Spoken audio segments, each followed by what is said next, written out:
लोकसभा निवडणूक तोंडावर आली असतानाच निवडणूक आयुक्त अरुण गोयल यांनी आपल्या पदाचा राजीनामा दिला। विशेष म्हणजे कार्यकाळ पूर्ण होण्याआधीच हा राजीनामा दिल्याने राजकीय वर्तुळात आता चर्चांना उधाण आलंय। अरुण गोयल यांच्या राजीनाम्यामुळे लोकसभा निवडणुकीच्या तयारीवर परिणाम होण्याची शक्यता आता वर्तवली जाते।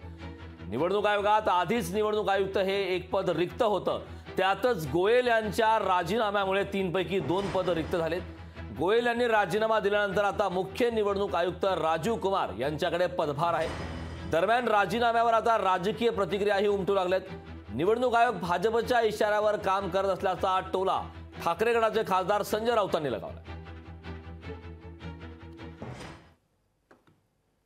तर भारतीय जनता पक्षाचे 2 कार्यकर्ते यापुढे निवडणूक आयोगाच्या रिकाम्या जागी काम करतील, कारण शेवटी निवडणूक आयोग हा भारतीय जनता पक्षाच्या वरिष्ठांच्या सूचनेनुसार म्हणण्यापेक्षा आदेशानुसारच काम करतो।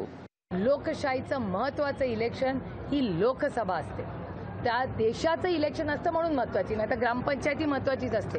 पण या देशामध्ये काश्मीर टू कन्याकुमारी इलेक्शन कुठलं होतं तर ते लोकसभेचं होतं, आणि त्या लोकसभेची आचारसंहिता लागायच्या 3-4 दिवस आधी इलेक्शन कमिशन मधली एक व्यक्ती, मोस्ट इम्पॉर्टंट म्हणजे इलेक्शन कमिशनच इलेक्शन घडवते, त्याचे अध्यक्ष, त्यातले प्रमुख जर राजीनामा देत असतील तर ही अतिशय चिंतेची बाब आहे।